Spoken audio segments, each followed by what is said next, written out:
tardes, hermanos. Vamos a abrir nuestros himnarios bautistas en el himno número 103, Al Salvador Jesús. Y dice el Salmo 34:1: Bendeciré a Jehová en todo tiempo, su alabanza estará de continuo en mi boca.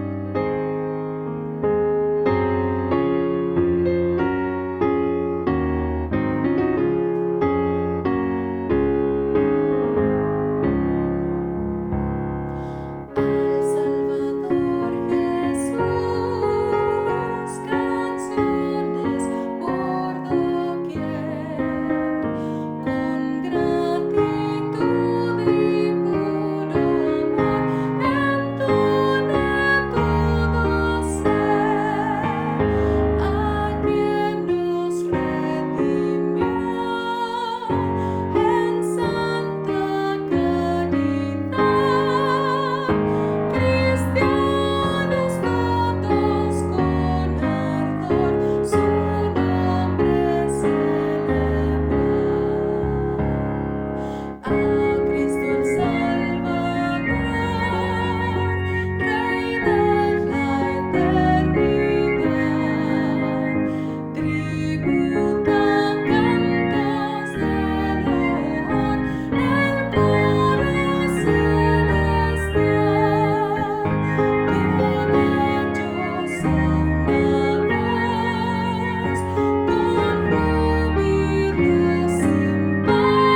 Hermanos, buenas tardes.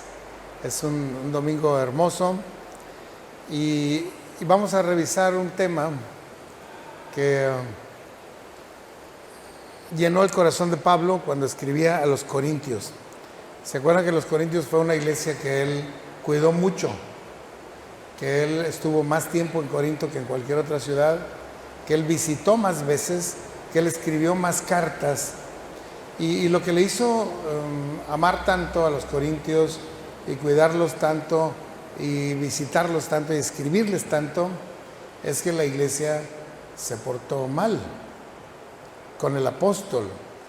Todas las iglesias nos portamos mal, pero en este caso se portó mal con el apóstol Pablo, desconociendo su apostolado mismo, su conocimiento, su predicación. Y eso le dolía mucho a Pablo porque no estaban rechazándolo a él, estaban rechazando el mensaje de Dios. En muchos sentidos estaban rechazando al Espíritu Santo, estaban rechazando al carácter de Jesús, estaban rechazando al mismo Dios, porque ese es el problema de enfrentar a un siervo de Dios, que va muy lejos el problema. Entonces él quería no perderlos. No solo perder algún conflicto que hubiera, no perder a esos hermanos amados por los cuales murió Cristo. Claro que Él se sacrificó, Él trabajó duro, Él los visitó, Él se angustió mucho, pero lo que se pierde es que por ellos murió el Señor Jesús y no es bueno perder a ninguno de los hijos de Dios que están a nuestro cuidado. Entonces Pablo escribió una carta y otra carta para poder tener el gozo de recuperarlos, de que recuperar su amistad, recuperar su fe, recuperar la misión y la visión y el propósito que la iglesia de Corinto y todas las iglesias del mundo tenemos.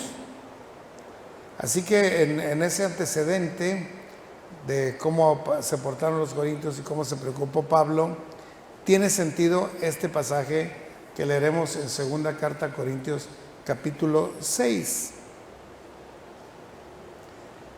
Habíamos visto en 2 Corintios capítulo 5 que la misión del Señor Jesús era venir a reconciliar al hombre con Dios y que nos había dejado a nosotros el ministerio de la reconciliación. Eso se vio en el capítulo 5. Un mensaje tremendo, que la iglesia tiene a cuestas el ministerio de la reconciliación. Bueno, pues en el segunda carta a Corintios capítulo 6 es un poco la continuación de ese mensaje y habla de la colaboración con Dios, y vamos a leer los versículos del 1 al 10. Dice así: así pues nosotros, como colaboradores suyos, os exhortamos también a que no recibáis en vano la gracia de Dios.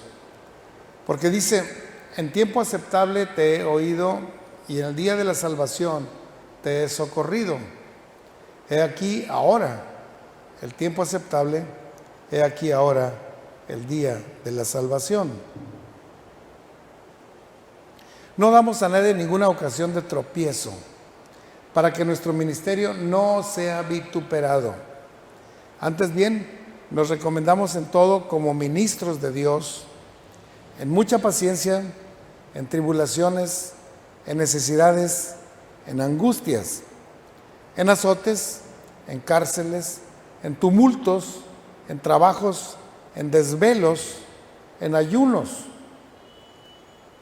en pureza, en ciencia, en longanimidad, en bondad, en el Espíritu Santo, en amor sincero, en palabra de verdad, en poder de Dios, con armas de justicia a diestra y siniestra, por honra y por deshonra, por mala fama y por buena fama, como engañadores pero veraces, como desconocidos pero bien conocidos, como moribundos pero he aquí vivimos, como castigados pero no muertos, como entristecidos pero siempre gozosos, como pobres pero enriqueciendo a muchos, como no teniendo nada pero poseyéndolo todo. Este es el pasaje hasta aquí. Ya les decía yo que la iglesia de Corinto, a la cual Pablo sirvió más que a ninguna otra, había menospreciado el ministerio de Pablo. Y Pablo dedicó sus cartas a los corintios para defenderse, pero no para defender su grandeza o para defender su sola persona o su dignidad o su crédito, cosas así. No era lo que él estaba buscando defender. Escribe estas cartas a los corintios para definir la misión que Pablo estaba desarrollando, que fue la misión que Jesucristo comenzó y luego le encomendó a Pablo. Interesante, ¿no? Es la misión del Señor Jesús, es la misión que tiene la iglesia también. Es decir, que todos venimos a ser colaboradores de Cristo. Pablo era un colaborador de Cristo. Timoteo, Silas y Apolos eran colaboradores de Pablo y colaboradores de Cristo. Y la iglesia de los Corintios, con su liderazgo, con sus maestros, con sus diáconos, con sus pastores, eran colaboradores de Cristo. Y los jóvenes y los nuevos vienen a ser colaboradores de Cristo también, conforme van creyendo la Escritura y como van obedeciendo la palabra, nos convertimos en colaboradores. Claro, el que no obedece, pues no colabora nada, pero el que escucha la palabra y la vive y la enseña y la obedece, entonces se convierte en un colaborador de Dios. ¿Importante o no es importante? Los colaboradores de Dios tienen 4 características muy importantes que ojalá que todos nosotros que estamos aquí, los que están ahí en la casa, los que están en otros países, en otras ciudades, podamos tener esas 4 características de un colaborador de Dios. Alguien que está trabajando junto con Dios, con el Espíritu Santo, con el Señor Jesucristo, con el Padre. La primera cosa que tenemos en común es que conocemos la misión. Conocemos para qué vivimos, qué nos toca hacer, qué nos mandó a hacer el Señor Jesús sobre la tierra. Hay una misión y debemos conocerla, ¿verdad?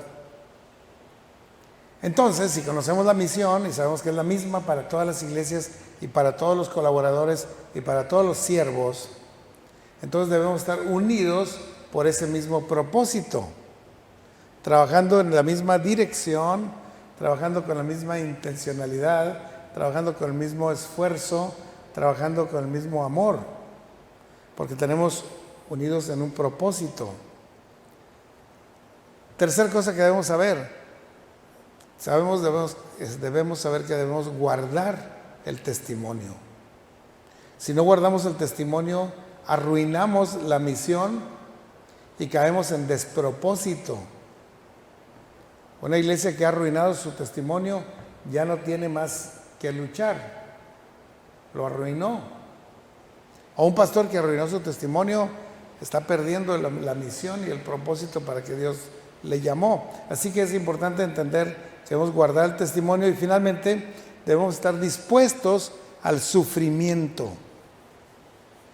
Porque sin lugar a dudas va a venir sufrimiento. Y mientras más responsables seamos de obedecer lo que el Señor nos manda, más sufrimiento puede venir.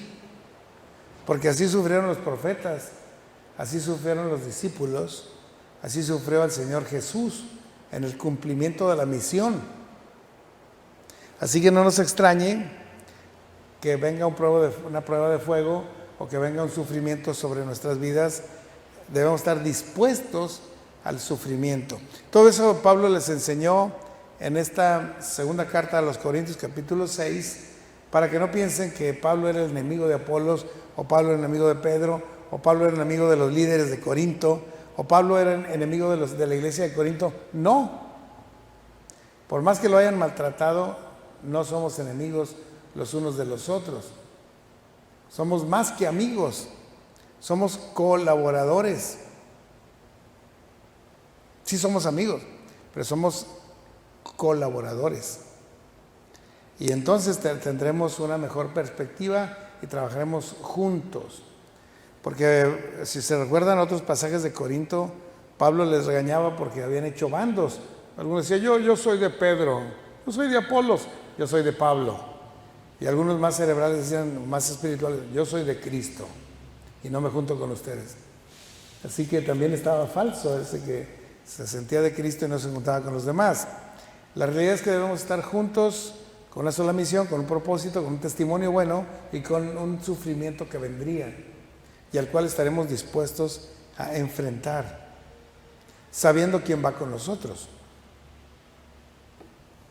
Vamos a ver un poquito de cada uno para que veamos hasta dónde nosotros también conocemos la misión.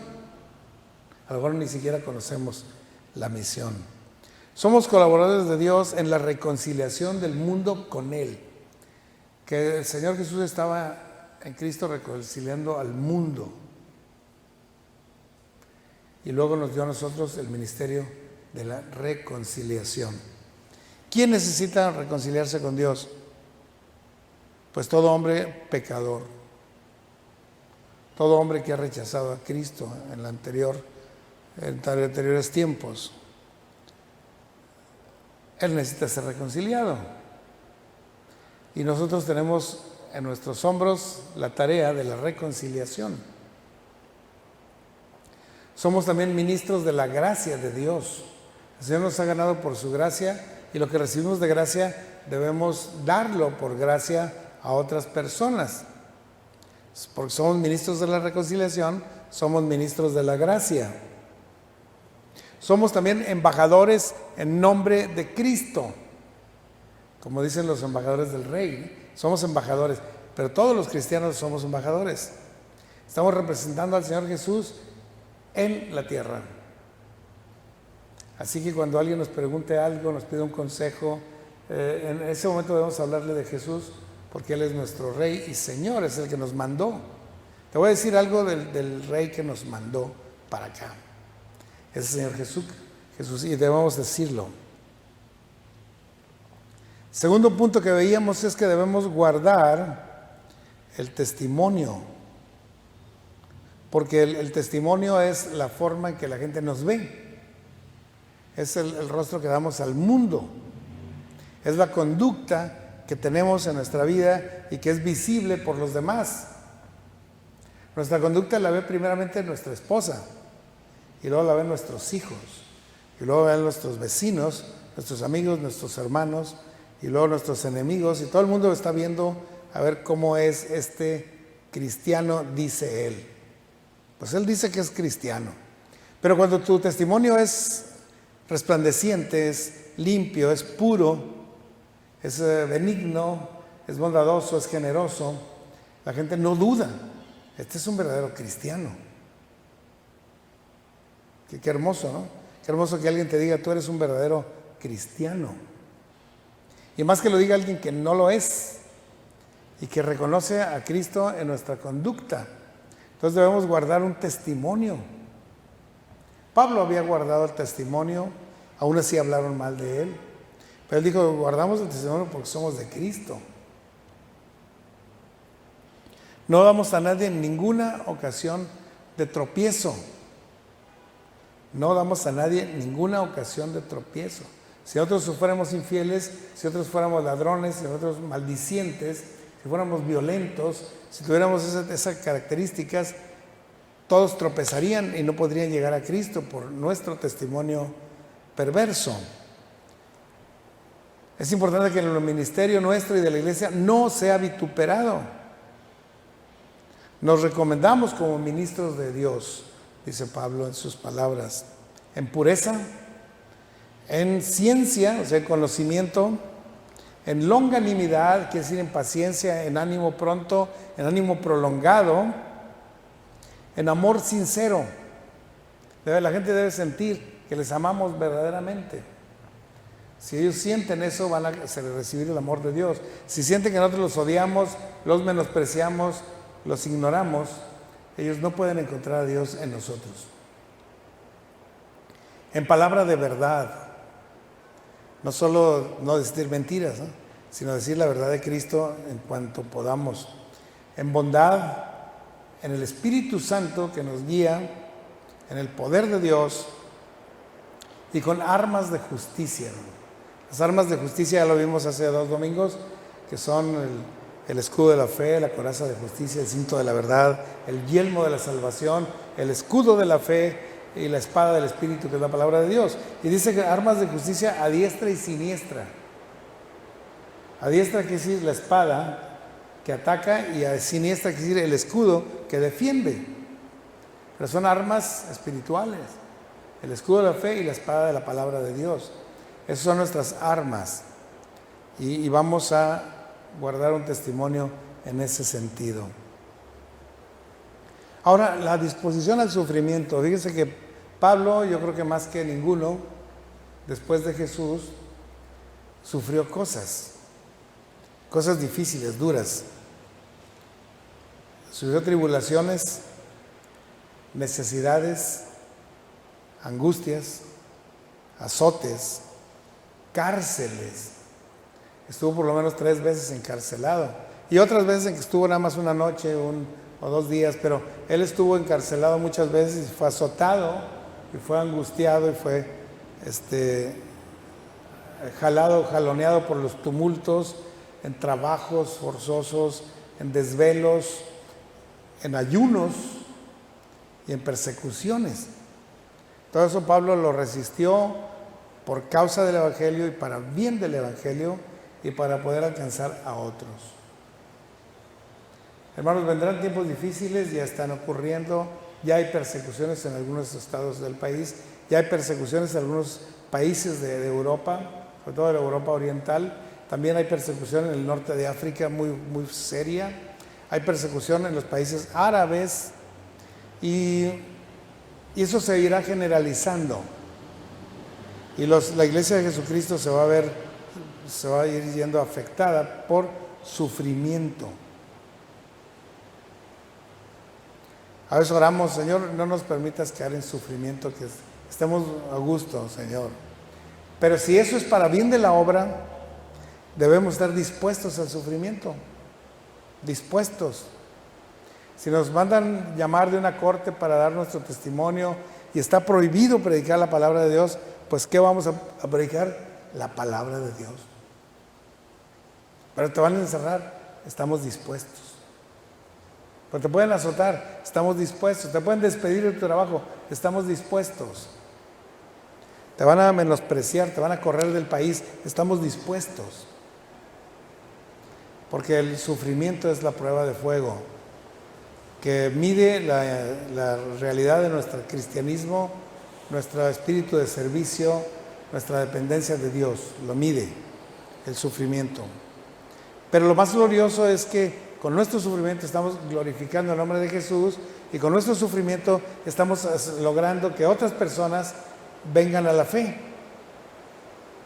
Porque cuando hay mucha ganancia, y mucha siembra y mucha cosecha, es cuando los siervos de Dios sufren. Así pasó en todas las persecuciones que ha habido en la historia, en todos los tiempos, y así va a pasar en la gran tribulación. Así que debemos estar dispuestos al sufrimiento. Fíjense los contrastes que enfrenta un colaborador de Dios, ¿verdad? Él es honrado por Dios y la gente lo deshonra, por honra y por deshonra, por mala fama ante el Señor, ante la gente, pero buena fama ante Dios. Como engañadores, dicen, ahí vienen esos que traen enseñanzas. Pues sí, pero estamos diciendo la verdad. Como desconocidos, pero ya somos bien conocidos de toda la gente. Esos que trastornan el mundo han venido acá. Como moribundos por lo que nos ha pasado, pero vivimos. Como castigados, pero no muertos. Como entristecidos, pero siempre gozosos. Como pobres, pero enriqueciendo a muchos. Como no teniendo nada, pero poseyéndolo todo. Esas son las características y las cualidades de un colaborador de Dios, hermanos. Así que no debemos preocuparnos de nada, porque en todo esto el Señor va con nosotros. Y como decía una hermana que ya está con el Señor, me decía, pastor, fíjese que yo he sufrido la muerte de tal hermano, de mi padre, de otras cosas. Y cuando he sentido más la presencia de Dios fue en esos momentos.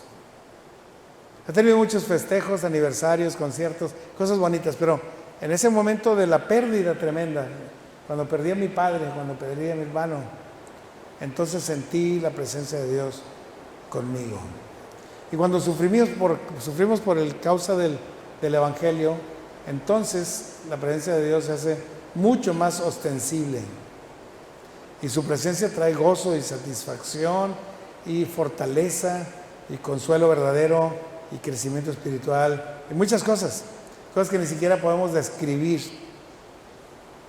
Así que, hermanos, somos colaboradores, no enemigos, no somos contrarios, todos somos colaboradores de Dios, aunque hagamos cosas distintas en la iglesia. Así que recordemos estas verdades. Dios les bendiga ricamente. Vamos a orar para despedirnos. Señor, gracias porque estás con nosotros como nuestro Padre, como nuestro Señor y Salvador, porque nos has querido tomar en cuenta como colaboradores en tu reino, no solo como hijos, no solo como amigos, sino como colaboradores que podemos ayudar. Ayúdanos a tener en claro cuál es la misión y cuál es el propósito y cuál sería nuestro sufrimiento y estar dispuestos a ello y cuál debe ser nuestro testimonio ante muchos, ante todos. Bendice a nuestros jóvenes, a nuestros niños, a nuestros adultos y especialmente a los hermanos grandes que todavía tienen mucha omisión que cumplir y mucho testimonio que dar. Pues te lo rogamos en el nombre de Jesús, nuestro Señor y Salvador. Amén. Dios bendiga, hermanos. Cantemos el himno número 170 de nuestros himnarios bautistas. ¿Quieres ser salvo de toda maldad? En quien tenemos redención por su sangre, el perdón